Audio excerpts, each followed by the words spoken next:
అందరికీ నమస్కారం.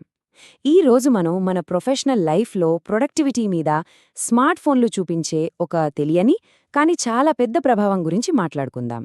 మనం దాన్ని వాడకపోయినా సరే అది మన పనితీరును ఎలా ఎఫెక్ట్ చేస్తుందో ఇప్పుడు వివరంగా చూద్దాం. ఆశ్చర్యంగా ఉంది కదూ? అవును, ఈ ఒక్క మాటే మన ఇవాల్టి టాపిక్కి మూలం. మనం ఫోన్ని వాడకపోయినా జస్ట్ అది మన దగ్గర్లో ఉండటం వల్లే మన బ్రెయిన్ ఎఫెక్ట్ అవుతుంది.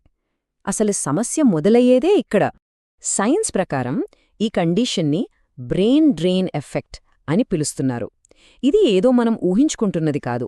ఇది శాస్త్రీయంగా ప్రూవ్ అయిన ఒక వాస్తవం. అంటే ఫోన్ పక్కన ఉండటం మాత్రమే మన మెంటల్ ఎనర్జీని తగ్గించేస్తుందన్నమాట. సరే, మరి ఈ ఫోన్ దగ్గర్లో ఉండటం వల్ల మన కాగ్నిటివ్ ఫంక్షన్పై ఎలాంటి ప్రభావాలు పడతాయో కొంచెం వివరంగా చూద్దామా? ఈ కనిపించని శత్రువు మనల్ని ఎలా దెబ్బతీస్తుందో అర్థం చేసుకుందాం. ఇందులో ముందుగా దెబ్బతినేది మన వర్కింగ్ మెమరీ. దీన్ని సింపుల్గా మన బ్రెయిన్ యొక్క టెంపరరీ ర్యామ్ లాంటిది అని అనుకోవచ్చు. మనం ఏదైనా ఒక పని మీద ఫోకస్ చేసినప్పుడు దానికి అవసరమైన సమాచారాన్ని ఇక్కడే హోల్డ్ చేస్తుంది. అయితే ఫోన్ పక్కనే ఉన్నప్పుడు ఈ వర్కింగ్ మెమరీ కెపాసిటీ తగ్గిపోతుంది. దీనివల్ల ఏమవుతుందంటే ఒక ముఖ్యమైన మీటింగ్లో క్లిష్టమైన విషయాలు గుర్తుంచుకోవడం, కాంప్లెక్స్ డేటాతో పనిచేయడం, లేదా ఒక కీలకమైన ఈమెయిల్ రాయడం లాంటి పనులు చాలా కష్టంగా మారిపోతాయి. ఇక్కడ మనం గుర్తుపెట్టుకోవాల్సిన ఇంకో ముఖ్యమైన విషయమేంటంటే ఫోన్ని పట్టించుకోకుండా ఉండటానికి కూడా మన బ్రెయిన్ కొంత ఎనర్జీని ఖర్చు చెయ్యాలి. ఈ ప్రయత్నాన్ని అటెన్షనల్ కాస్ట్ అంటారు. ఇది మనం అనుకున్నంత ఈజీ ప్రాసెస్ అస్సలు కాదు.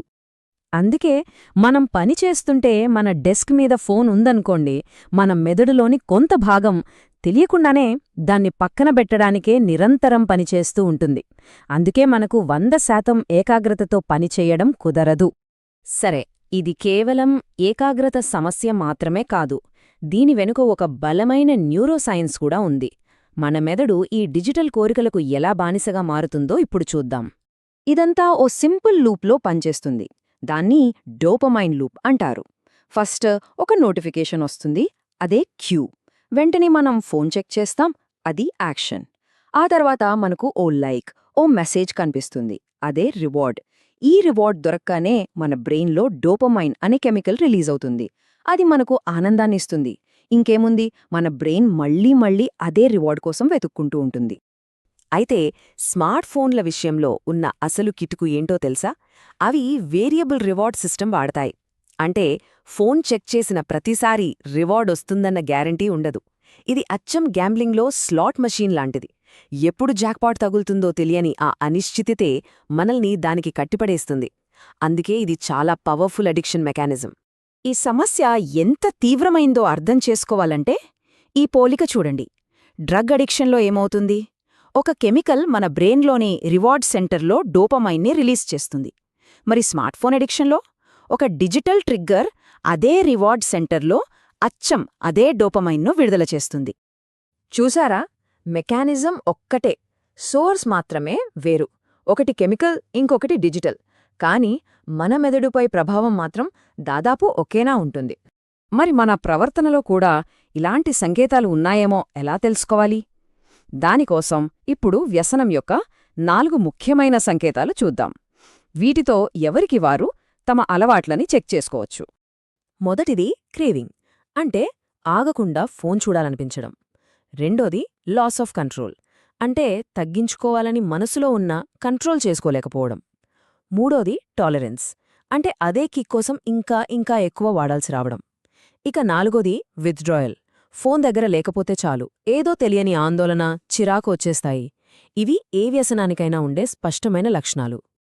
సరే, సమస్య గురించి చాలా మాట్లాడుకున్నాం. ఇప్పుడు సొల్యూషన్ ఏంటో చూద్దాం. పోగొట్టుకున్న మన ఫోకస్ని, మన మెంటల్ ఎనర్జీని తిరిగి ఎలా సంపాదించుకోవాలో తెలుసుకుందాం. ఇది మన కాగ్నిటివ్ రికవరీ ప్లాన్. పరిష్కారాలన్నింటిలోకి సింపుల్ కానీ పవర్ఫుల్ సూత్రమీదే: దూరం. అవును, డిస్టెన్స్. మన ఫోన్కి మనకి మధ్య ఫిజికల్ డిస్టెన్స్ పెరిగే కొద్దీ మన కాగ్నిటివ్ రికవరీ అంత ఫాస్ట్గా జరుగుతుంది. ఈ 4 స్టెప్ ప్లాన్తో మన ఏకాగ్రతని మనం తిరిగి తెచ్చుకోవచ్చు. నంబర్ 1, ట్రిగర్స్ని తీసేయండి. అంటే అనవసరమైన నోటిఫికేషన్లన్నీ ఆఫ్ చేయండి. Number 2, physical distance. ముఖ్యమైన పని చేసేటప్పుడు ఫోన్ని వేరే గదిలో పెట్టండి. ఆ బ్రెయిన్ డ్రెయిన్ ఎఫెక్ట్కి చెక్ పెట్టొచ్చు. నంబర్ 3, ఫోన్ని ఒక టూల్లా వాడండి, తోడుగా కాదు. అవసరమైన పనికి మాత్రమే తీయండి. ఇక నంబర్ 4, డిజిటల్ బౌండరీలు పెట్టుకోండి. ముఖ్యంగా పొద్దున్న లేవగానే, రాత్రి పడుకునే ముందు 1 గంట నో ఫోన్ టైం అని ఫిక్స్ చేసుకోండి. చివరగా ఒక్కసారి ఆలోచించండి, ఎవరు ఎవరిని ట్రైన్ చేస్తున్నారు?